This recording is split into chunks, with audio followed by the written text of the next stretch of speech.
일반적으로 그 데카르트라는 그 프랑스의 철학자를 그 근대 철학의 아버지라고 부릅니다. 또 이 데카르트는 근대 과학의 창시자라고도 불립니다. 이 데카르트 때문에 이 근대 과학, 근대 문명이 발전했다고 해도 과언입니다. 과언이 아닙니다. 그런데 이 데카르트의 가장 기본적인 방법은 의심하는 것입니다. 데카르트는 끝까지 의심하다 보면 확실한 것이 나온다고 말했습니다. 그래서 데카르트에게는 모든 것이 의심의 대상이었습니다. 심지어 자기 자신도 의심의 대상이었습니다. 그에게 가장 확실한 것은 무엇이냐면 의심하는 자신, 생각하는 자신이었습니다. 이 때문에 그는 나는 생각한다, 고로 존재한다, 이런 유명한 말을 남겼습니다. 그는 생각하는 자기 자신 말고는 모든 것을 의심해야 진정한 과학을 또 철학을 할 수 있다고 말했습니다. 이런 데카르트의 영향으로 서양 철학자들, 서양 과학자들은 의심하는 것에 매우 익숙합니다. 기독교 신앙, 하나님의 존재에 대해서도 그들은 의심했습니다. 기독교 신앙인은 하나님을 믿지 못할 것으로 만들어 버리기도 했습니다. 과학적으로 증명 가능한 것만 확실하다, 믿을 수 있다고 했기 때문입니다. 또 신앙뿐만 아니라 어떤 과거의 관습이나 전통 이런 것들 역시 가치 없는 것으로 만들어 버렸습니다. 자연 세계의 아름다움, 신비로움 이런 건 역시 과학적으로 설명하거나 측량할 수가 없기 때문에 별로 가치가 없는 것으로 여겼습니다. 오늘 우리가 사는 세상은 기본적으로 이 근대 과학, 근대 철학이 만들어낸 세상입니다. 그래서 우리는 소위 근대 문명 사회에서 우리가 지금 살고 있습니다. 그런데 지금 우리가 사는 세상이 여러분 어떻습니까? 과학 기술이 발전해서 우리의 삶이 편리해지고 풍요로워지고 또 화려해졌습니다. 이렇게 좋은 것만 있는 건 아닙니다. 신앙뿐만 아니라 과거의 좋은 전통들, 좋은 문화들이 많이 사라졌습니다. 세계 각지의 많은 언어들이 사라져 버렸습니다. 또 많은 공동체들이 사라져 버렸습니다. 마을 공동체뿐만 아니라 심지어 이 가족 공동체까지 무너지고 있습니다. 또 가장 큰 문제는 환경 파괴입니다. 그동안 과학기술로 만들어 놓은 지금 세상을 완전히 무너뜨려 버릴 수도 있는 이런 기후재앙이 우리를 엄습하고 있습니다. 근대 과학은 이 자연 환경을 그냥 죽은 물체로만 여겼습니다. 이걸 살아있는 존재로 여기질 않았습니다. 그래서 함부로 대했는데 그 결과로 이런 환경 파괴, 기후재앙이 일어나고 있습니다. 세상이 이렇게 된 가장 큰 원인은 바로 이렇게 모든 걸 의심하는 이런 근대 과학이라고 할 수 있습니다. 모든 것을 의심하고 과학적인 잣대로만 세상과 사물을 판단하다 보니까 세상은 점점 더러워지고 파괴되고 있다 하는 말입니다. 저는 이제 이런 시대에 이런 의심이 아니라 믿음을 기초로 하는 이런 새로운 문화, 새로운 철학, 새로운 과학이 필요하다고 생각합니다. 하나님에 대한 믿음을 회복하고 과거 우리 조상들의 좋은 전통의 가치를 인정하고 이런 믿음을 회복해야 우리 사회가 현재의 위기를 극복할 수 있을 것입니다. 오늘 우리가 봉독한 이 히브리서 말씀은 의심하지 말고 믿음을 가지라고 우리에게 권면하면서 이 믿음이 얼마나 소중한지를 우리에게 잘 말해줍니다. 오늘은 히브리서 공부 두 번째 시간입니다. 오늘 봉독한 히브리서 11장 말씀 믿음이라는 단어가 여러 차례 반복됩니다. 그래서 11장을 믿음장이라고 부릅니다. 지난 시간에 말씀드린 대로 히브리서는 교회에 대한 박해가 심해서 심지어 배교하는 사람, 믿음을 버리는 사람들이 등장하던 시대에 기록된 말씀입니다. 이런 시대에 이 믿음의 중요성을 말하고 또 구약 시대의 믿음의 선배들을 예로 들면서 그런 믿음의 선배들을 본받자라고 권면합니다. 구약의 믿음의 선배들이 믿음으로 어려움을 이기고 불가능한 일들을 성취한 것들을 말합니다.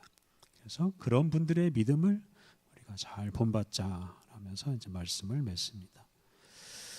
오늘 본문 바로 앞에 있는 10장 마지막 절 39절을 보면 이런 말씀이 있습니다. 우리는 움츠러들어서 망할 사람이 아니라 믿음을 지켜서 목숨을 유지할 사람들입니다. 네, 앞서 말씀드린 대로 당시 박해받는 사람들은 자기 목숨을 건지기 위해서 믿음을 버리는 사람이 있었습니다. 그런데 히브리서를 기록한 분은 믿음을 버리면 망한다. 믿음을 지켜야 목숨을 유지할 수 있다. 목숨을 구할 수 있다. 다시 말하면 영원한 생명을 얻을 수 있다라고 권면합니다. 그래서 믿음을 지켜야 영생을 얻는다. 이렇게 말하면서 이제 이어지는 11장에서 믿음의 소중함에 대해서 먼저 말합니다. 1절부터 3절까지 말씀이 바로 이 믿음의 소중함에 대한 말씀입니다. 우리 1절 말씀을 함께 봉독하겠습니다. 1절 말씀 같이 읽겠습니다. 믿음은 우리가 희망하는 것들을 현실이 되게 합니다.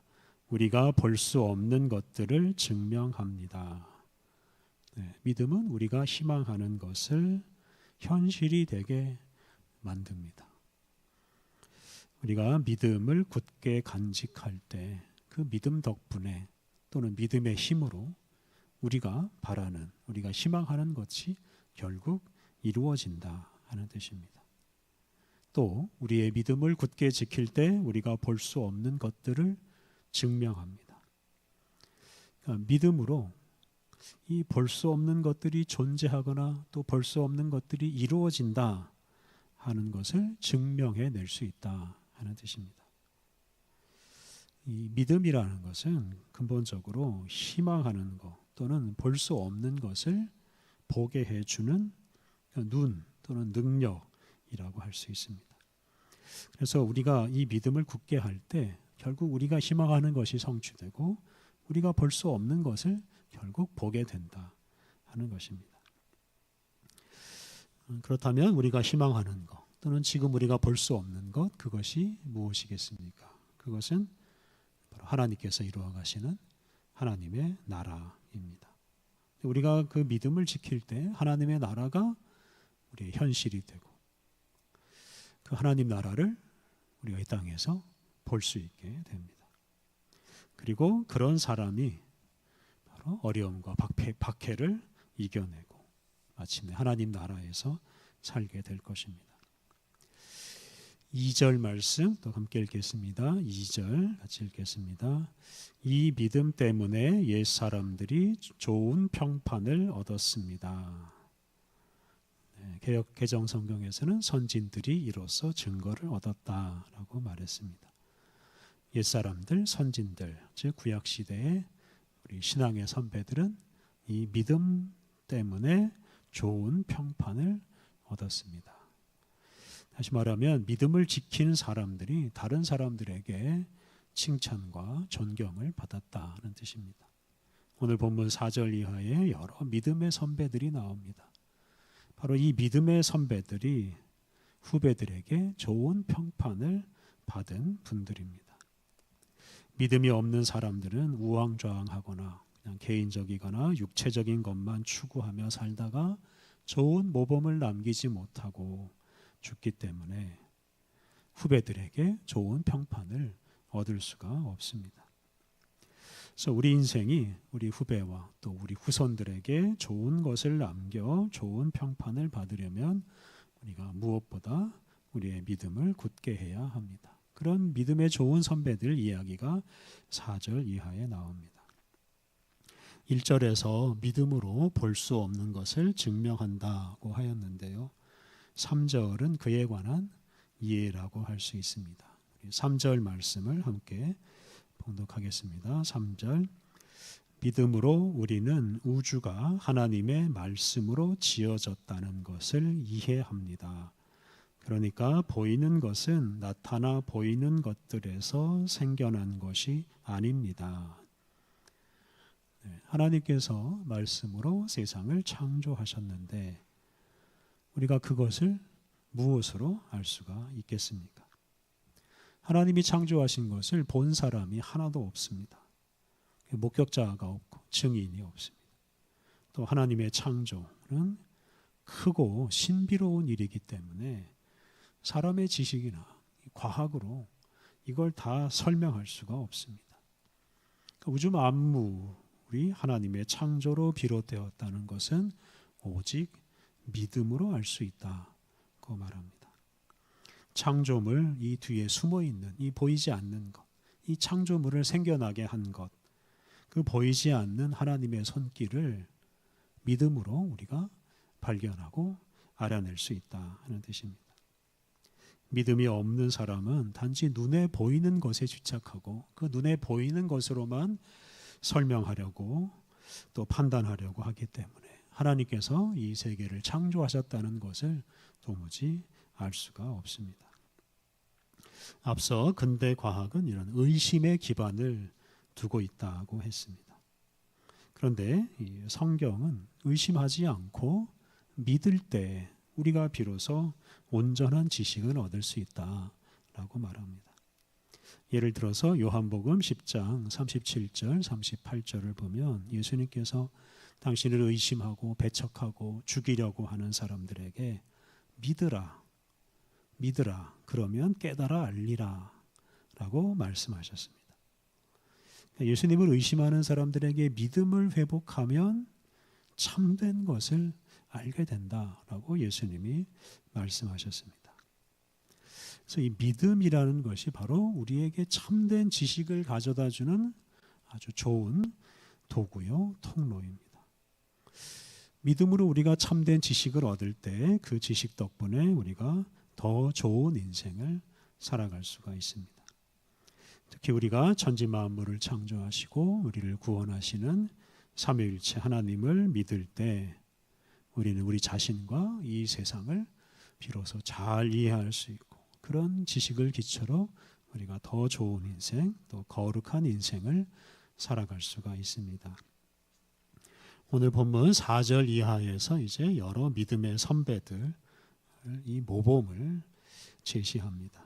오늘 본문에는 아벨, 에녹, 노아, 아브라함의 믿음에 대해서 말하는데요.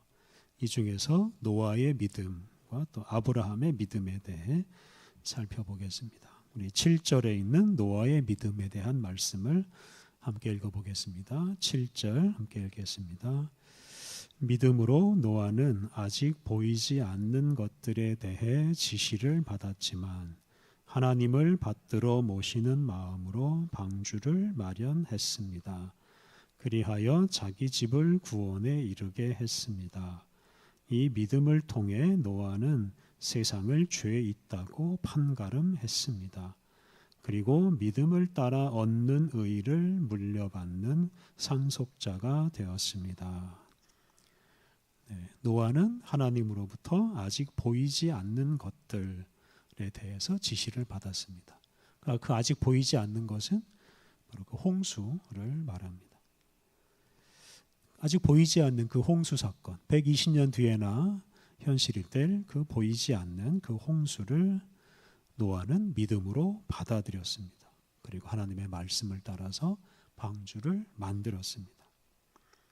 이렇게 노아는 믿음으로 120년 후에 아직 그 보이지 않는 일을 내다보았고 그리고 그것에 대비해서 방주를 만들었습니다.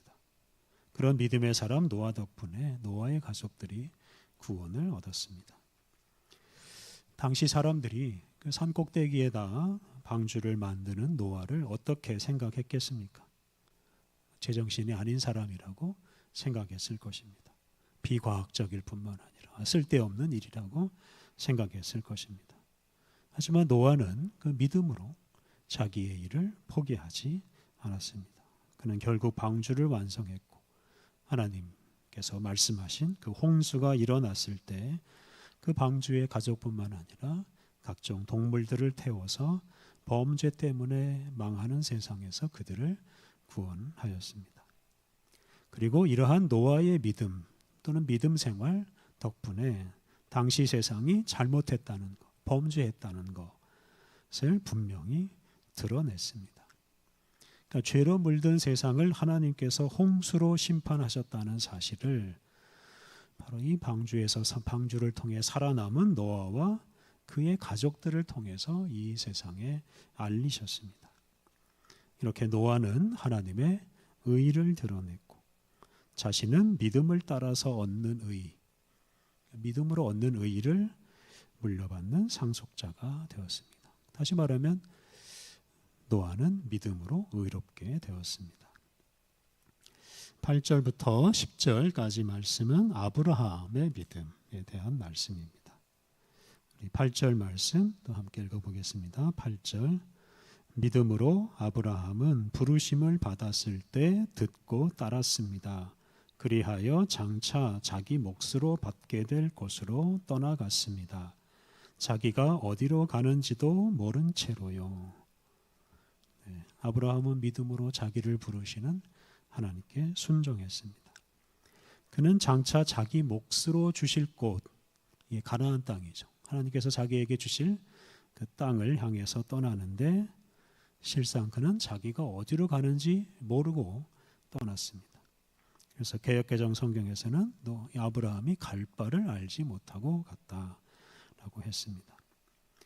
하나님께서 갈대아 우르에서 살던 그 아브라함을 부르실 때 아브라함에게 어디 특정한 도시로 어디 가나안 땅으로 가라 이렇게 말씀하지 않으셨습니다.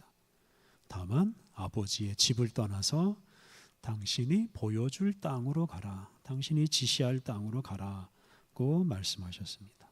그래서 그것 때문에 아브라함은 자기가 어디로 가야 되는 줄도 모르고 하나님의 인도하심을 따라서 고향을 떠났습니다.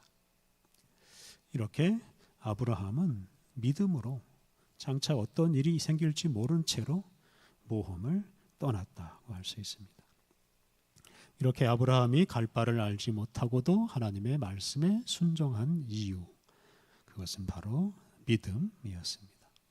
바로 이 믿음이 있었기 때문에 갈 바를 알지 못하면서도 하나님이 주신 땅을 바라볼 수가 있었습니다.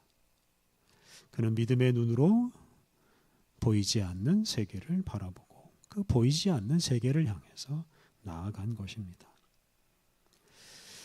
우리 9절 말씀도 같이 읽어보겠습니다. 9절 믿음으로 그는 아직은 남의 나라 땅이지만 하나님이 약속해 주신 땅에 들어가 몸부쳐 살았습니다. 똑같은 약속을 함께 물려받은 이삭과 야곱과 더불어 천막집에 자리 잡고 살았습니다.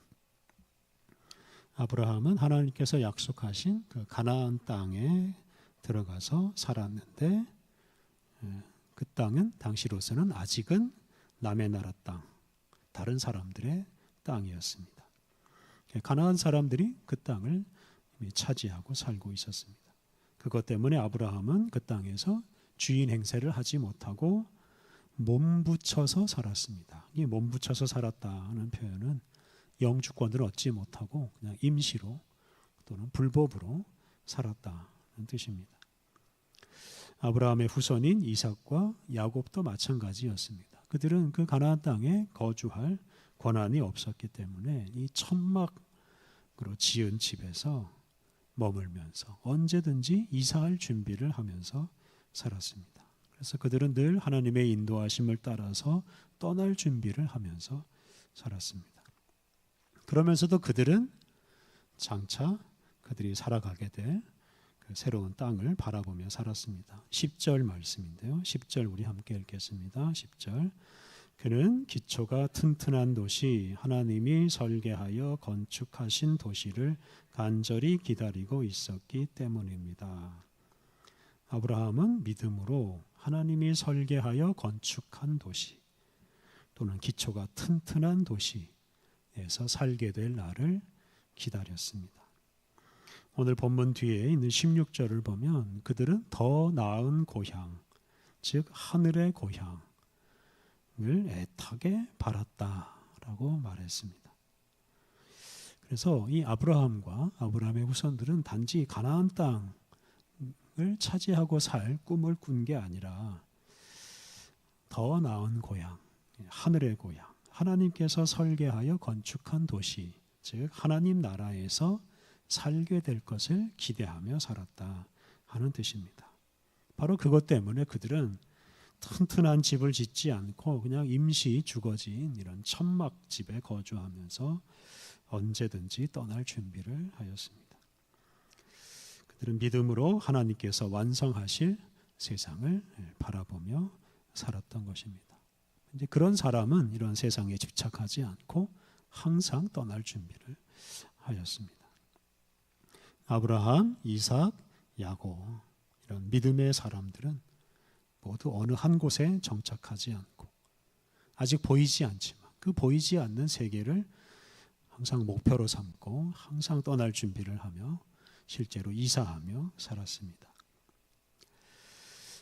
감사하게도 하나님께서는 우리를 삼위일체 하나님을 믿고 우리를 위해서 십자가에서 죽으시고 부활하신 예수님을 믿는 이런 믿음의 사람이 되게 하셨습니다. 이런 우리 믿음의 사람들은 좀 더 확실한 것을 찾으려고 늘 의심하는 사람들과는 차원이 다른 인생을 살아갈 수 있습니다. 과학적으로 산다는 미명하에 늘 의심하는 생활, 자기 욕심을 채우는 일에 급급하고 하나님이 창조하신 세계를 파괴하는 이런 생활을 청산할 수가 있습니다. 우리는 믿음의 눈으로 이 세상에서 하나님이 하시는 일을 볼 수 있습니다. 우리는 믿음의 눈으로 우리 가운데서 하나님의 나라가 이루어지는 것을 볼 수 있습니다. 우리는 믿음의 눈으로 보이지 않는 하나님의 나라를 볼 수 있습니다. 우리 모두 하나님에 대한 믿음을 굳게 해서 그 믿음으로 완성될 우리의 구원, 또 완성될 하나님 나라를 바라보면서 하나님과 함께 이 땅 위에 하나님의 나라를 일구며 살아가야 하겠습니다. 우리 함께 기도하겠습니다. 하나님, 우리에게 믿음을 주셔서 세상이 보지 못하는 것들을 보게 하시며 완성될 하나님 나라를 향해 나아가게 하시니 감사합니다. 주님이 우리에게 주신 믿음을 가장 소중하게 여기고 오직 믿음으로 살게 하옵소서. 믿음으로 의심을 물리치게 하옵소서. 믿음으로 우리를 이 세상에 빠지게 하는 유혹을 물리치게 하옵소서. 믿음의 눈으로 주님이 이루실 세상, 우리의 영원한 본향을 바라보며 날마다 나아가게 하옵소서. 그러한 믿음의 삶으로 의심하고 방황하는 사람들에게 하나님 나라 복음을 전파하게 하옵소서. 예수님의 이름으로 기도드립니다. 아멘.